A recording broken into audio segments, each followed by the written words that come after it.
નમસ્કાર વિદ્યાર્થી મિત્રો, હું વિનોદ સર તમારું ધોરણ 9 અને શ્રી એકેડમી બંનેમાં સ્વાગત કરું છું. કોરોના મહામારીને કારણે દરેક વિદ્યાર્થીને ધોરણ 8માંથી ધોરણ 9માં બઢતી આપેલી છે, માસ પ્રમોશન કરેલ છે. તમે લોકો ધોરણ 8થી ધોરણ 9માં એક ડગલું આગળ વધી ગયા. એક ડગલું આગળ એટલે ધોરણ 8 એ પ્રાથમિક વિભાગમાં આવતું હતું અને ધોરણ 9 એ હવે માધ્યમિક થશે. એક ડગલું આગળ વધ્યા તો ભણતર પણ એક ડગલું આગળ વધશે. મતલબ કે ધોરણ 8માં જે તમે ગણિત, વિજ્ઞાન, અંગ્રેજી વિષય ભણ્યા એના કરતાં ધોરણ 9નું સ્તર થોડુંક હાઈ લેવલનું છે, થોડું અઘરું આવશે.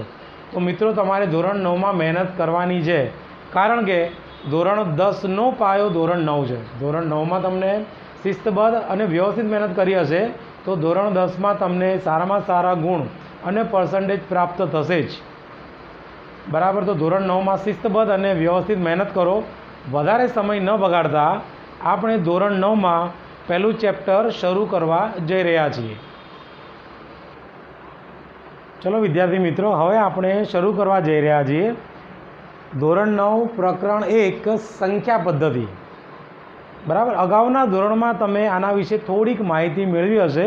સંખ્યા રેખાની જેમ દરેક વિષયને ભાષા હોય પોતાની, એ જ રીતે ગણિતને પણ પોતાની ભાષા છે, જેના અમુક પારિભાષિક શબ્દો હોય એ તમારે શીખવાના. જો તમને પારિભાષિક શબ્દો આવડી હશે તો ગણિત તમારા માટે અઘરું નથી. બરાબર? ધોરણ 8માં તમે સંખ્યા રેખા ભણ્યા હશો. સંખ્યા રેખાના અમુક લાક્ષણિકતા તમને ખબર હશે. વચ્ચે મેં લખ્યું છે 0. હવે 0ની તમે જમણી તરફ જાઓ તો જેટલા પણ અંકો મળશે એ બધા અંકો મળશે આપણને ધન. 1 2 3 4 5 6 થી અનંત સુધી. તો એ બધા અંકો આપણને કેવા મળશે? ધન. 0ની જમણી તરફ. જો તમે 0ની ડાબી તરફ આવો છો તો તમને બધા અંકો મળશે માઇનસ, એટલે કે ઋણમાં. 1 2 3 4 5 થી અનંત સુધી. બરાબર? તો આ એક સંખ્યાઓનો ગણ છે. હવે આ સંખ્યાઓમાં પણ અલગ અલગ સંખ્યાઓ સમાયેલી છે. કઈ સંખ્યા કેવી છે એનો તમારે અભ્યાસ કરવાનો છે. જો મિત્રો, મેં અહીંયા લખ્યું છે કે સંખ્યા બે પ્રકારની છે, વાસ્તવિક સંખ્યા અને આભાસી સંખ્યા. આભાસી સંખ્યા વિશે અત્યારે તમારે વિચારવાની જરૂર નથી, એ તમે ભવિષ્યમાં ભણશો અગાઉના ધોરણમાં. હવે વાસ્તવિક સંખ્યા. વાસ્તવિક સંખ્યાને કહેવાય રિયલ નંબર્સ, જેને સંકેતમાં દર્શાવાય છે કેપિટલ આર વડે. Real numbers capital R. વાસ્તવિક સંખ્યા એ બે ભાગમાં વહેંચાય છે, અસમય સંખ્યા અને સમય સંખ્યા. અસમય સંખ્યાની ચર્ચા આપણે આ જ પ્રકરણમાં પછીથી કરીશું. પહેલાં આપણે જોઈએ સમય સંખ્યા. સમય સંખ્યા શું છે? તો સમય સંખ્યાને ઇંગ્લિશમાં કહેવાય રેશનલ નંબર. પણ આગળ આર આવી ગયો છે તો આને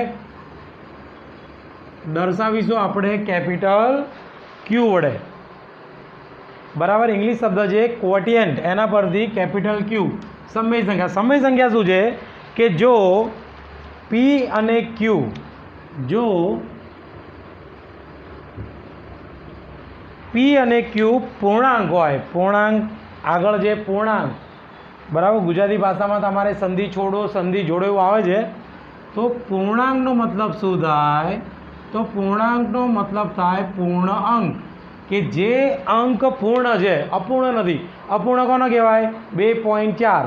તો એ અપૂર્ણ કહેવાય. 2 અને 3ની વચ્ચે આવે 2.4 તો એ અપૂર્ણ કહેવાય. 2 પૂર્ણ છે, 3 પૂર્ણ છે, -1 -2.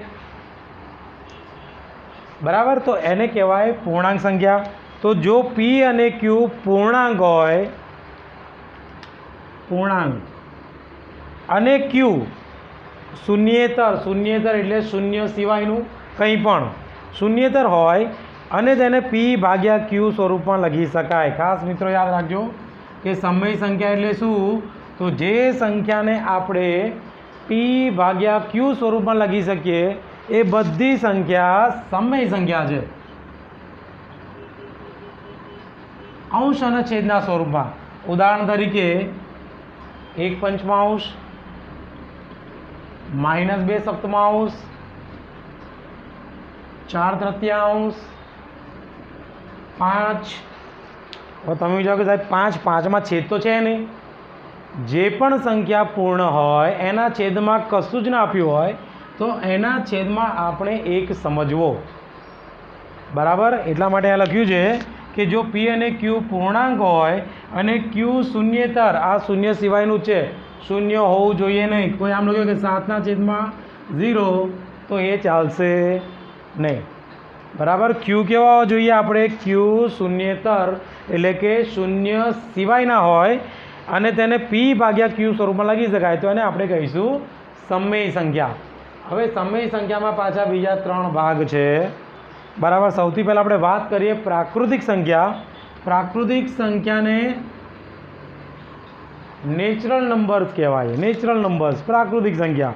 પ્રાકૃતિક સંખ્યા શરૂ ક્યાંથી થાય છે? તો પ્રાકૃતિક સંખ્યા શરૂ થાય 1 થી। આ સંખ્યા રેખા છે તેમાં તમે જો આ 1 તો 1 2 3 4 5 અનંત સુધી, તો 1 2 3 4 5 dot dot dot dot dot dot મતલબ અસંખ્ય, અનંત, જેનો કોઈ અંત નથી। તો આના પરથી આપણે શું કહી શકીએ કે સૌથી નાનામાં નાની પ્રાકૃતિક સંખ્યા 1 છે, તો સૌથી મોટી પ્રાકૃતિક સંખ્યા છે જ નહીં, અનંત છે માટે, બરાબર। તો સૌથી નાનામાં નાની પ્રાકૃતિક સંખ્યા કઈ છે? 1। ઓકે, એના પરથી આપણે આવીએ પૂર્ણ સંખ્યા, પૂર્ણ હોલ નંબર, જેને આપણે કેપિટલ W વડે દર્શાવીએ છીએ, કેપિટલ W હોલ નંબર। તો એમાં કઈ કઈ સંખ્યા આવશે? તો એમાં આવશે, જો આપણે અહીંયા 1 થી શરૂઆત કરી હતી ને, હવે શરૂઆત કરવાની 0 થી, 0 1 2 3 4 થી અનંત સુધી। તો પૂર્ણ સંખ્યા છે 0 1 2 3 4 થી અનંત સુધી, બરાબર મિત્રો। ખાસ ધ્યાન રાખજો, પરીક્ષામાં તમને પૂછાય કે સૌથી નાનામાં નાની પ્રાકૃતિક સંખ્યા કઈ? તો નાનામાં નાની પ્રાકૃતિક સંખ્યા 1 છે। નાનામાં નાની પૂર્ણ સંખ્યા કઈ? તો નાનામાં નાની પૂર્ણ સંખ્યા 0 એટલે કે 0 છે। તમને જોઈને ખબર પડી કે પ્રાકૃતિક સંખ્યા છે એ પૂર્ણ સંખ્યામાં સમાયેલી છે। જો 1 2 3 4 1 2 3 4, બરાબર। તો પ્રાકૃતિક સંખ્યા એ પૂર્ણ સંખ્યામાં સમાયેલી છે, એટલે જે પ્રાકૃતિક સંખ્યાનો ગણ છે એ પૂર્ણ સંખ્યાના ગણમાં સમાયેલો છે, બરાબર। પરીક્ષામાં એવું પણ આવે કે દરેક પ્રાકૃતિક સંખ્યા પૂર્ણ સંખ્યા છે તો છે, પણ એવું આવે કે દરેક પૂર્ણ સંખ્યા પ્રાકૃતિક સંખ્યા છે તો નથી। કેમ? કારણ કે પૂર્ણ સંખ્યામાં 0 આવે છે, જે પ્રાકૃતિક સંખ્યામાં 0 નથી। ઓકે, આગળ છે પૂર્ણાંક સંખ્યા। પૂર્ણાંક સંખ્યામાં શું કરશું આપણે? આ બધું આવે, બધું એટલે એની અંદર -0 1 2 3 થી અનંત સુધી। તો જુઓ મિત્રો, પ્રાકૃતિક સંખ્યા જે છે 1 2 3 4 5 અનંત સુધી એ પૂર્ણ સંખ્યામાં સમાયેલી છે, અને જે પૂર્ણ સંખ્યા છે એ પૂર્ણાંક સંખ્યામાં સમાયેલી છે। દેખાય છે? 0 1 2 3 4, તો 0 1 2 3 4 અનંત સુધી પ્રાકૃતિક સંખ્યા, પૂર્ણ સંખ્યા, પૂર્ણ સંખ્યા પૂર્ણાંક સંખ્યા, અને આ બધી સંખ્યા એ સમય સંખ્યા કહેવાય, બરાબર। એટલે આપણે એમ પણ કહી શકીએ કે દરેક પ્રાકૃતિક સંખ્યા એ સમય સંખ્યા છે, દરેક પૂર્ણ સંખ્યા એ સમય સંખ્યા છે, દરેક પૂર્ણાંક સંખ્યા એ સમય સંખ્યા છે, પણ દરેક સમય સંખ્યા એ પૂર્ણાંક, દરેક સમય સંખ્યા એ પૂર્ણ કે દરેક સમય સંખ્યા એ પ્રાકૃતિક સંખ્યા નથી। કેવી રીતે? આ ઉદાહરણ છે બધા 1 પંચમાંશ, તો તમને અહીંયા ક્યાં 1 પંચમાંશ એટલે કે અપૂર્ણાંક સંખ્યા દેખાશે નહીં। 1 પંચમાંશ અહીંયા હોઈ શકશે, બરાબર। આપણે એક ઉદાહરણ લઈએ કે 5 દૂતિયાંશ। 5 દૂતિયાંશ એટલે કે 5ના અડધા, તો 5ના અડધા કેટલા થાય? 2.5। એનો મતલબ કે આ 5 દૂતિયાંશ અહીંયા ક્યાં હશે? 2 અને 3ની વચ્ચે, બરાબર। તો સંખ્યા રેખા પર આપણે એને દર્શાવી શકીએ છીએ, પરંતુ એ અપૂર્ણાંક સંખ્યા પ્રાકૃતિક સંખ્યા, પૂર્ણ સંખ્યા કે પૂર્ણાંક સંખ્યામાં આવશે નહીં।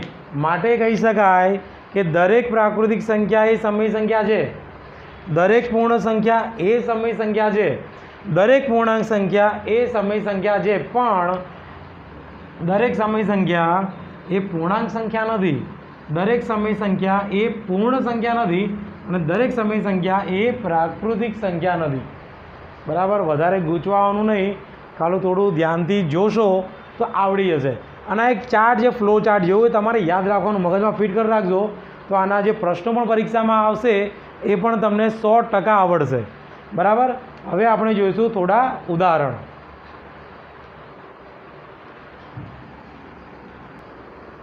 ચલો મિત્રો, હવે આપણે ઉદાહરણ એક, ચોપડીમાં ઉદાહરણ એક આપેલું છે એને જરા જોઈએ. બરાબર, જો તમને આમાં ખબર પડી હશે તો આ આવડશે જ, ના આવડ્યું હોય તો ફરીથી આપણે જોઈ લઈએ. નીચેના વિધાનો સત્ય છે કે અસત્ય, સાચા છે કે ખોટા, કારણ સહિત ઉત્તર આપો. આપણે કારણ સહિત ઉત્તર આપવાના છે.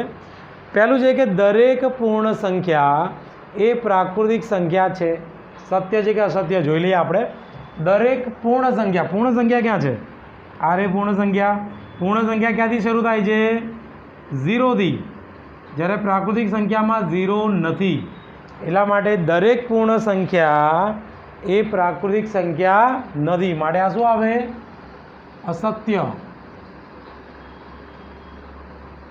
દરેક પૂર્ણ સંખ્યા એ પ્રાકૃતિક સંખ્યા છે. સાચું કે ખોટું? તો ખોટું, એટલે કે અસત્ય. કારણ શું? તો 0 એ પ્રાકૃતિક સંખ્યા નથી. બાકી બધું આવે છે, બાકી બધું આવે. જો 1 2 3 4થી લઈને અનંત સુધી, તો 1 2 3 4થી લઈને અનંત સુધી બાકી બધું આવે છે. શું નથી આવતું? તો 0. તો દરેક પૂર્ણ સંખ્યા એ પ્રાકૃતિક સંખ્યા નથી. ઊંધું પૂછ્યું હોત કે દરેક પ્રાકૃતિક સંખ્યા એ પૂર્ણ સંખ્યા છે, તો સાચું આવત. દરેક પ્રાકૃતિક સંખ્યા એ પૂર્ણ સંખ્યા છે, કારણ કે પ્રાકૃતિક સંખ્યા એ પૂર્ણ સંખ્યામાં સમાયેલું છે. આ ધ્યાન રાખજો. પ્રાકૃતિક સંખ્યા અને આ પૂર્ણ સંખ્યા. હું આ આડો યુ લખું છું, આનો મતલબ થાય ઉપગણ. પ્રાકૃતિક સંખ્યા એ પૂર્ણ સંખ્યાનો ઉપગણ. આનો મતલબ શું થાય? કે પ્રાકૃતિક સંખ્યાના દરેક સભ્યો એ પૂર્ણ સંખ્યામાં સમાયેલા છે.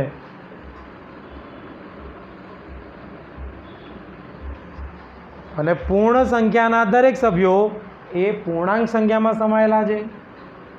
પૂર્ણાંક સંખ્યાના દરેક સભ્યો એ સમય સંખ્યામાં સમાયેલા છે. અને સમય સંખ્યાના દરેક સભ્યો એને આપણે કહીશું વાસ્તવિક સંખ્યા. પ્રાકૃતિક સંખ્યા, પૂર્ણ સંખ્યા, પૂર્ણાંક સંખ્યા, સમય, અસમય, આ બધું ભેગું થઈને કહેવાય વાસ્તવિક સંખ્યા, કે જે સંખ્યાનું અસ્તિત્વ હોય. બરાબર, પ્રાકૃતિક સંખ્યા કોનો ઉપગણ છે? પૂર્ણ સંખ્યાનો. પૂર્ણ સંખ્યા કોનો ઉપગણ છે? પૂર્ણાંક સંખ્યા. પૂર્ણાંક સંખ્યા કોનો ઉપગણ છે? સમય સંખ્યા. સમય સંખ્યા કોનો ઉપગણ છે? તો વાસ્તવિક સંખ્યા. મતલબ આ આમાં સમાયેલું છે, આ આમાં સમાયેલું છે, વિરુદ્ધ પાછું આવશે નહીં. બરાબર, કે દરેક, જો દરેક પ્રાકૃતિક સંખ્યા પૂર્ણ સંખ્યા છે, પણ દરેક પૂર્ણ સંખ્યા એ પ્રાકૃતિક સંખ્યા નથી. દરેક પ્રાકૃતિક સંખ્યા એ પૂર્ણાંક સંખ્યા છે, પણ દરેક પૂર્ણાંક સંખ્યા એ પ્રાકૃતિક સંખ્યા નથી. બરાબર, ક્લિયર? ઓકે. બીજું છે કે દરેક પૂર્ણાંક એ સમય સંખ્યા છે. જોયો છે? પૂર્ણાંકને આપણે શેના વડે દર્શાવીએ છીએ? પૂર્ણાંકને આપણે Z વડે દર્શાવીએ છીએ. Z આપણે લખવાનું રહી ગયું હતું. પૂર્ણાંક સંખ્યાને આપણે Z વડે દર્શાવીએ છીએ. તો ઝેડના બધા સભ્યો, એટલે કે પૂર્ણાંકના બધા સભ્યો એ સમય સંખ્યામાં સમાયેલા છે. બરાબર, તો દરેક પૂર્ણાંક એ સમય સંખ્યા છે. તો આ વિધાન કેવું છે? સત્ય. એનું કારણ લખીએ કે કોઈ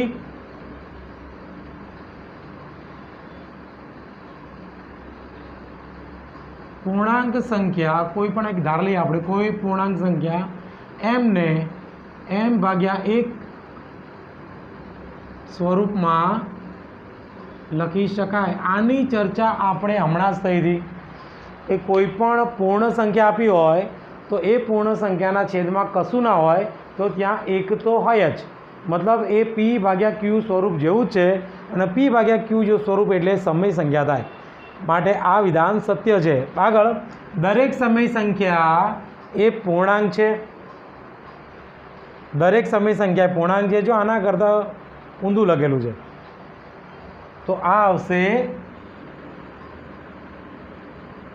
અસત્ય. કેમ અસત્ય આવશે? કારણ કે સમય સંખ્યામાં અપૂર્ણાંક સંખ્યા પણ હોય, જ્યારે પૂર્ણાંક સંખ્યામાં ફક્ત પૂર્ણ અંક જ હોય. પૂર્ણાંક એટલે પૂર્ણ અંક, એમાં અપૂર્ણાંકની જગ્યા નથી. બરાબર? તો અસત્ય કારણ શું આવશે? તો 3/5 એ કોઈ પણ એક ઉદાહરણ લઈ શકો. 3/5 એ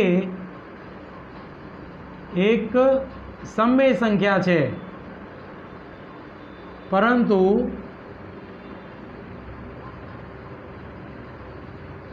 પૂર્ણાંક નથી. બરાબર? દરેક સમય સંખ્યા એ પૂર્ણાંક છે તો અસત્ય. બરાબર? કારણ કે સમય સંખ્યામાં અપૂર્ણાંક સંખ્યાઓ આવે છે, પૂર્ણાંકમાં અપૂર્ણાંક સંખ્યા આવતી નથી. અંશ અને છેદના સ્વરૂપમાં ના આવે, ફક્ત અને ફક્ત પૂર્ણ અંક એટલે કે પૂર્ણાંક જ આવે. હવે પછીનું જે સ્વાધ્યાય છે, આ ઉદાહરણ હતું. હવે સ્વાધ્યાય 1.1 એ આપણે નેક્સ્ટ લેક્ચરમાં શીખીશું. બરાબર? જય હિન્દ, જય ભારત.